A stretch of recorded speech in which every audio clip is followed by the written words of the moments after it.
കൂടെ ഉണ്ടാവണം. Horrible monster. രചന ആശാദേവി. അവതരണം സാലിം കരുളായി. ഒരു മാസം അതിവേഗം കടന്നുപോയി. ഈ സമയം കല്ല് ഡിസ്ചാർജായി. അവളുടെ വീടിന്റെ പരിതാപകരമായ അവസ്ഥ കണ്ട് കുറച്ച് നല്ല മനുഷ്യർ അവരെ സഹായിക്കാൻ തയ്യാറായി. വീട് പുതുക്കി പണിയാൻ ചില വ്യവസായ പ്രമുഖർ മുന്നോട്ട് വന്നു. സീതക്കോ മൂത്തമകൾ ഹീരക്കോ ഒരു സർക്കാർ ജോലി തരപ്പെടുത്തി കൊടുക്കാമെന്ന് രാഷ്ട്രീയക്കാരും വാഗ്ദാനം നൽകി. സാമ്പത്തികമായി സഹായിക്കാൻ ചിലർ മുന്നോട്ട് വന്നു. കല്ലുവിന് തുടർന്നുള്ള ചികിത്സ സർക്കാർ ഏറ്റെടുത്തു. കല്ലുവിന് ഇപ്പോൾ അല്പം സമാധാനമുണ്ട്. വേദനകളൊക്കെ കുറഞ്ഞിപ്പോൾ വലിയ കുഴപ്പമൊന്നുമില്ല. എങ്കിലും മനസ്സിന്റെ നീറ്റലിൽ അവൾ പിടിയാറുണ്ട്. കുളിച്ചൊരു തോർത്ത് തലയിൽ ചുറ്റിക്കൊണ്ട് അകത്തേക്ക് നടന്നു വന്ന ഹീര കാണുന്നത് എന്തോ ആലോചനയുടെ വിദൂരതയിലേക്ക് കണ്ണും നട്ടിരിക്കുന്ന കല്ലുവിനെയാണ്. മോളെ. അവളുടെ വിളി കേട്ടതും നിർവികാരമായി കല്ലവളം മിഴികൾ ഉയർത്തി നോക്കി. അയാള് രക്ഷപ്പെട്ടല്ലോ ചേച്ചി. എന്നോടും ചേച്ചിയോടൊക്കെ ചെയ്ത ദുഷ്ടത്തരങ്ങൾക്ക് അയാൾക്കൊരു ശിക്ഷയും കിട്ടിയില്ലല്ലോ. ദൈവം പോലും നമ്മളെ കൈയഴിഞ്ഞല്ലോ ചേച്ചി. അവളുടെ മനസ്സിലെ നിരാശ ഹീരക്ക് പെട്ടെന്ന് മനസ്സിലായി. എന്നെ അയാൾ എന്തോരം വേദനിപ്പിച്ചിട്ടുണ്ടെന്ന് അറിയോ? ഓർക്കാൻ പോലും ഭയ എനിക്ക്. ദൈവം അയാൾക്ക് നല്ല ശിക്ഷ കൊടുക്കുന്നു ഞാൻ വെറുതെങ്കിലും കൊതിച്ചിരുന്നു. പോലീസിൽ പിടിച്ചിട്ട് പോലും അയാൾ രക്ഷപ്പെട്ടില്ലേ? ഇതേ സമയം ഹീരയുടെ മിഴികൾ വന്യമായി തിളങ്ങി. അവളുടെ കണ്ണുകളിൽ ചുവപ്പ് പടർന്നു. കല്ലൂരി തന്റെ സങ്കടം എങ്ങനെ പറഞ്ഞ് മനസ്സിലാക്കണമെന്ന് പോലും അറിയില്ലായിരുന്നു.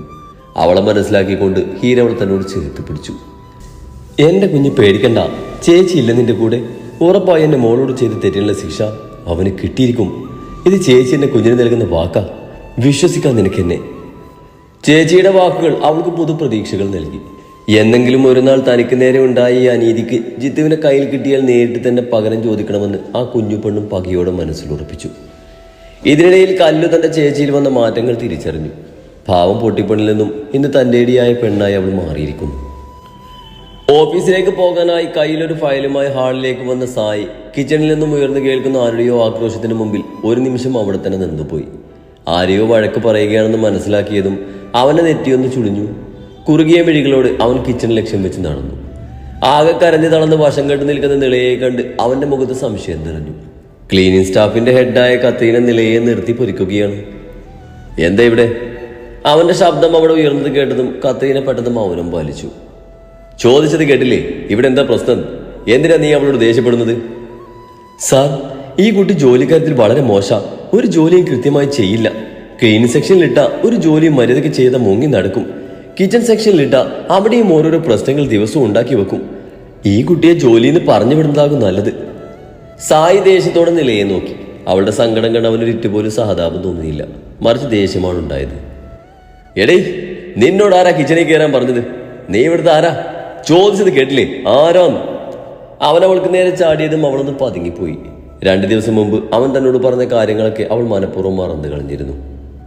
നിള! അവന്റെ അടുത്ത അലർച്ചയിൽ അവൾക്ക് തല കറങ്ങി. ഡേ കോപ്പേ, ബോധം കെട്ട് വീഴാനോ ഉദ്ദേശമെങ്കില് പൊന്നുമോളെ നീ കുറെ വാങ്ങിക്കൂട്ടുവേ. അവളുടെ നേച്ചർ അറിയാവുന്നത് കൊണ്ട് തന്നെ അവൻ താക്കീതോടെ പറഞ്ഞതും നിലയുടെ മിഴികൾ നിറഞ്ഞുപോയി. ഡേ, നിന്റെ കഴുത്തിൽ ഞാൻ താലി ചാർത്തി തന്നത് നിന്റെ ഇവിടുത്തെ അടുക്കളക്കറിയാക്കാനല്ല. അവൻ അലറിയതും ദേ കിടക്കുന്ന പെണ്ണ് വെട്ടിയിട്ട വാഴ പോലെ നിലത്ത്. അത് കണ്ട് അവൻ പല്ല് കടിച്ച് പൊട്ടിച്ചുവെങ്കിലും കത്രീനാകെ ഭയന്നു പോയിരുന്നു. ഇതേ സമയം ഇതൊക്കെ കണ്ട് ഇരുവർക്കും പിറകിൽ നിന്ന് ചന്തു പരിസരം മറന്ന് ഉറക്കെ ചിരിച്ചു. അതുകൂടെ കണ്ടതും സായി ഉള്ളിൽ നിറഞ്ഞ ചളിപ്പോടെ മുഖത്തൊരു കൊട്ടക്ക് ഗൗരവം നിറച്ച് നിലയെ എടുത്ത് പൊക്കി തോളിലിട്ടുകൊണ്ട് സ്വന്തം മുറിയിലേക്ക് പോയി. 2 ദിവസം മുമ്പായിരുന്നു നിലയുടെയും സായിയുടെയും വിവാഹം. അങ്ങനെ പ്രത്യേകിച്ച് ഫംഗ്ഷനൊന്നും ഉണ്ടായിരുന്നില്ല. നിന്ന നിൽപ്പിൽ തറ തുടച്ചുകൊണ്ട് നിന്നവൾ പോയി അവൻ താലി കെട്ടുമായിരുന്നു. അതോടെ പെണ്ണ അതൊന്ന് പകച്ചെങ്കിലും അടുത്ത നിമിഷം ബോധം കെട്ട് വീണു.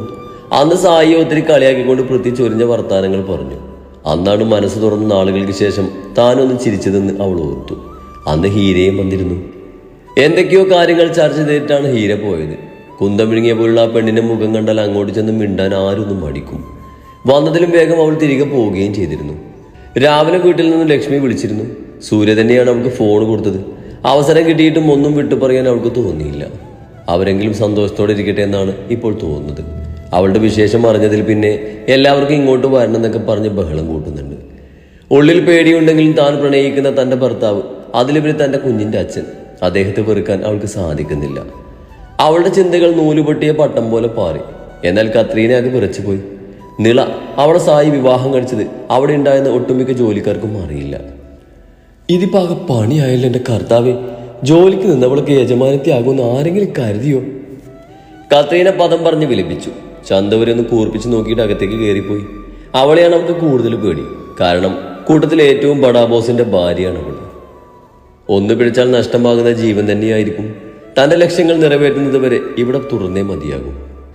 മനസ്സിൽ പറഞ്ഞുറപ്പിച്ചുകൊണ്ട് ക്രൂരമായ ചിരിയോടെ അവർ തന്റെ ജോലിയിലേക്ക് തിരിഞ്ഞു. ബെഡിൽ ബോധമില്ലാതെ കിടക്കുന്നവളെ കണ്ട് സായിക്ക് ചിരി വന്നു. ഒന്ന് പറഞ്ഞ് രണ്ടാമത്തിന് ബോധം പോകുന്ന ഈ സാധനത്തിന്റെ കൂടെ എങ്ങനെ ഞാൻ ജീവിച്ചു പോകേണ്ട ദൈവേ. കിടക്കുന്ന കിടപ്പ് കണ്ടില്ലേ, കാലം എടുക്കുന്ന കൊടുക്കാനാണ് തോന്നുന്നത്. വിവാഹം കഴിഞ്ഞ അന്ന് മുതൽ അവൾ അടുക്കളയിൽ തന്നെയാണ്. ഒരു തരത്തിൽ അവൻ എന്തൊരു ഒളിച്ചു കളിയായിരുന്നത്. അത് മനസ്സിലാക്കി അവൾക്ക് അല്പം സമയം കൊടുത്തുകൊണ്ട് അവനും മാറിക്കൊടുത്തു. അപ്പോഴാണ് ഇങ്ങനെ ഒരു കാഴ്ച അവന്റെ കണ്ണിൽപ്പെട്ടത്. നില ഇപ്പോഴും ഒന്നും പറയാതെ നല്ല മയക്കത്തിലാണ്. അവൾക്ക് ഇപ്പോഴും പേടിയാണ് ഈ ഒരുവനെ. അവനോ ഹൃദയമിങ്ങിയ പ്രണയം. അവളുടെ കൂടെ കയറി കിടക്കുമ്പോൾ അവനിൽ കുസൃതി നിറഞ്ഞ ചിരിയായിരുന്നു. പതിയെ അവളുടെ കവളിലൊന്ന് തലോടി വിട്ടു അവൻ.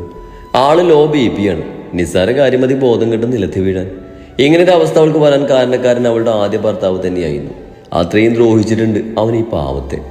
അതോർത്തപ്പോൾ മാത്രം സായി തന്റെ മിഴികൾ മുറുകെ അടിച്ചു. ഇന്നവൻ ജീവനോടെ ഉണ്ടായിരുന്നുവെങ്കിൽ ഉറപ്പായും അവന്റെ വിധി എന്റെ കൈകൊണ്ടാകുമെന്ന് അവൻ പകയോടെ ഓർത്തു. നാട്ടിലെല്ലാവരും ഹാപ്പിയാണ്. പുതിയൊരാൾ കൂടി വരാൻ പോകുന്നതിന്റെ സന്തോഷം എല്ലാവരിലും നിറഞ്ഞു നിന്നു. ചന്തുവിന്റെ അച്ഛൻ വേണുവും അമ്മ ഗീതയും നാരായണനെ കാണാൻ വേണ്ടി വീട്ടിലേക്ക് വന്നതാണ്. അറിയാലോ, ഒറ്റക്ക് മറ്റെവിടെയും പോയിട്ടില്ലാത്ത കുട്ടിയാ. എനിക്കാണെങ്കിൽ ഈ ചടങ്ങുകളെ പറ്റി വലിയ ധാരണയൊന്നുമില്ല. ഗീതയ്ക്ക് എനിക്കും അങ്ങനെ വലിയ ബന്ധുബലമൊന്നുമില്ല. മോളെ ഈ അവസ്ഥയിൽ കാണാൻ കൊതിയാകുന്നടോ. എടോ, താനിങ്ങനെ ടെൻഷനാക്കാതെ. ഞങ്ങളാരും ചന്തമോളം മരുമകളായിട്ട് കണ്ടിട്ടില്ല. അവള് ഞങ്ങൾക്ക് മകൾ തന്നെയാ. പിന്നെ ചടങ്ങ് അതിനൊക്കെ ഇനിയും സമയം കിടക്കുമല്ലേ. നാരായണനെ ആശ്വസിപ്പിച്ചു. 7-ാം മാസത്തെ ചടങ്ങ് ഇപ്പോഴേ ഓർത്ത് ആദ്യം പിടിക്കണ്ട. നിങ്ങളുടെ അവസ്ഥ എനിക്കറിയാം. ചന്തു ഇവിടെ ഉണ്ടായിരുന്നെങ്കിൽ എന്ന ആഗ്രഹം ഞങ്ങൾക്കുണ്ട്. ബാനു അങ്ങനെ പറഞ്ഞതും അയാളുടെ മിഴികൾ നനഞ്ഞു. എല്ലാം കൊണ്ടും നല്ലൊരു കുടുംബത്തിലേക്കാണ് ചന്തു കയറി വന്നതെന്നോർത്ത് അയാൾ മനസ്സുകൊണ്ട് ദൈവത്തിനോട് നന്ദി പറഞ്ഞു. താനൊരു കാര്യം ചെയ്യും. താനും ഗീതയിൽ എച്ചുമോളും കൂടി അവിടെ ഒന്ന് പോയിട്ട് വാ. ഞാൻ ഈ അവസ്ഥയിലായി പോയില്ലേ. അതുകൊണ്ട് ബാനുവിനെ കൂടെ വിട്ടാ എന്റെ കാര്യമൊക്കെ അവതാരത്തിലാകും. നാരായണൻ പറഞ്ഞതും അത് നല്ലൊരു ആശയമാണെന്ന് ബാക്കിയുള്ളവർക്കും തോന്നി. എന്നാ പിന്നെ അങ്ങനെ ആകട്ടെ. ഗീത അവിടെ അവളുടെ കൂടെ നിൽക്കട്ടെ. അതാകുമ്പോൾ ശ്രദ്ധിക്കാനൊരാളാകുമല്ലോ. മോൻ പറഞ്ഞത് 6-ാം മാസം ആകുമ്പോൾ ചന്തുവിനെ നാട്ടിൽ കൊണ്ടുവരാന്നല്ലേ. വേണു പറഞ്ഞത് ശരിയാണെന്ന പോലെ നാരായണൻ തലകുലുക്കി. ചന്തുവിന്റെ അച്ഛൻ കൂടി സമ്മതിച്ചതും പ്രഭ കൊടുത്തുവിടാനുള്ള പലഹാരങ്ങളുടെ ലിസ്റ്റ് മനസ്സിൽ തയ്യാറാക്കി. ഗീതയുടെ മനസ്സിലും ആ സമയം അതൊക്കെ തന്നെയായിരുന്നു ചിന്ത. ലച്ചു, നീ ചന്തുവിനെ ഇനി വിളിക്കുമ്പോൾ പറയണം അച്ഛന് നീയും കൂടി അങ്ങോട്ട് വരുന്നുണ്ട് എന്ന്. പ്രഭ ലച്ചുവിനോട് പറഞ്ഞതും അവൾ സന്തോഷത്തോടെ തലയാട്ടി. മുംബൈ നഗരം കാണാൻ പോകുന്ന ത്രില്ല് ലച്ചുവിലും ഉണ്ടായിരുന്നു. കൂടെ എണ്ണയും ചന്തുവിനെയും കാണാനുള്ള കൊതിയും. ഏയ്, ഇപ്പൊ അവളോട് ഒന്നും പറയാൻ നിൽക്കണ്ട. നമുക്ക് അവിടെ ചെന്നിട്ട് വിളിക്കാം. അതാകും നല്ലത്. ഗീത അങ്ങനെ പറഞ്ഞതും എല്ലാവരും കൂടി അത് സമ്മതിച്ചു കൊടുത്തു. പ്രീതി രാത്രി റൂമിലേക്ക് വരുമ്പോൾ ക്ഷീണിച്ച് കിടക്കുന്ന ചന്തുവിനെയാണ് കണ്ടത്. ഇപ്പൊ ഛർദി വല്ലാതെ കൂടിയിട്ടുണ്ട് പെണ്ണിന്. അവളുടെ കിടപ്പ് കണ്ടവനാകെ സങ്കടം തോന്നി. അത്രയും വാടി തളർന്നാണ് പെണ്ണിന്റെ കിടപ്പ്. പത്മ, അവന്റെ വിളി കേട്ടതും അവൾ പതിയെ എഴുന്നേറ്റ് ബെഡിലേക്ക് ചാരിയിരുന്നു. എന്തുപറ്റി? വയ്യ നിനക്ക്? ഇല്ല, ചെറിയൊരു ക്ഷീണം. നമുക്ക് എത്രയും പെട്ടെന്ന് നാട്ടിലേക്ക് മടക്കണം. ഇല്ലെങ്കിൽ ചിലപ്പോൾ പ്രഗ്നൻസി വീട്ടിൽ അറിയിച്ചത് കൊണ്ട് നിന്റെ അച്ഛനെങ്കിലും ഇവിടേക്ക് വരാൻ സാധ്യതയുണ്ട്. അത് കേട്ട് അവളൊന്ന് കൂർപ്പിച്ച് നോക്കി. ഓ, വലിയ കാര്യമായിപ്പോയി. പിന്നെ നിങ്ങൾ എന്താ കരുതി? എന്നെ ഇവിടെ പിടിച്ചടച്ചിട്ടാ? ചോദിക്കാൻ ആരും വരില്ലെന്നോ?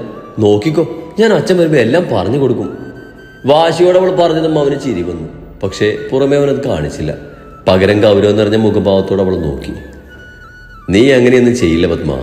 അങ്ങനെ ഒരു മണ്ടത്തിൽ നീ ചെയ്താ പിന്നെ. അവനവളെ പേടിപ്പിക്കാൻ വേണ്ടി വെറുതെ ഒരു ഭീഷണി പോലെ പറഞ്ഞതും ചന്തു വിരുമ്പി കരഞ്ഞുപോയി. സത്യത്തിൽ അവൾ കരയുമെന്ന് അവൻ കരുതിയതേയില്ല. തന്നോടെന്തെങ്കിലുമൊക്കെ തറുതല പറയുമെന്ന് കരുതിയതാണ്. എടി, ഇങ്ങനെ കരയാതെ. ഞാൻ വെറുതെ പറഞ്ഞതല്ലേ. എനിക്കറിയാലോ എൻ്റെ പത്മയെ. വെറുതെ കരയില്ലേ, നമ്മുടെ കുഞ്ഞിന് കൂടി സങ്കടം വരും. അവന് മയത്തിൽ പറഞ്ഞതും അവൾ വേഗം തന്നെ മിഴികൾ അമർത്തി തുടച്ചു. അവൾക്ക് മുമ്പിൽ അവൻ ആ പഴയ സൂര്യ തന്നെയായിരുന്നു. അവൾ സ്നേഹിച്ച അവളുടെ പ്രിയപ്പെട്ട പാവം ഭർത്താവ്. വേണ്ട, എന്നോട് ആരും കൂടുതൽ സ്നേഹത്തിനൊന്നും വരണ്ട. അല്ലെങ്കിലും ഇതെന്റെ സൂര്യേട്ടനൊന്നും അല്ല, പൃഥ്വിയല്ലേ, വേറെ ഏതൊരു ഗുണ്ട. അവൾ പറയുന്നത് കേട്ട് അവൻ ഉറക്കെ ചിരിച്ചു. ചിരിക്കുന്നു ദുഷ്ട. അവന് നേരെ ചീറിക്കൊണ്ട് അവൾ അവന് നഖം കൊണ്ടും പല്ല് കൊണ്ടും ഒക്കെ ആക്രമിക്കാൻ തുടങ്ങി. അവൾ ക്ഷീണിക്കും വരെ അവൻ അനങ്ങാതെ ഇരുന്ന് കൊടുത്തു.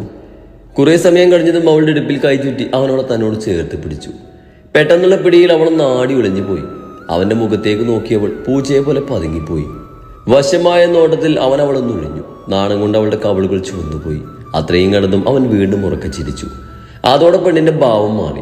അവന്റെ കവിളിൽ കൈവീശി ഒരു അടി വെച്ച് കൊടുത്തവൾ സ്വിച്ചിട്ടതുപോലെ അവന്റെ ചിരി നിന്നു. അവൻ കൂർപ്പിച്ച് നോക്കി. ഇപ്പൊ ചോദിക്കണ്ടേ, ചിരിക്ക്, കുറച്ചുകൂടി ചിരിക്ക്. ഒട്ടും വിട്ടുകൊടുക്കാതെ അവൾ പുലിയെ പോലെ ചീറി.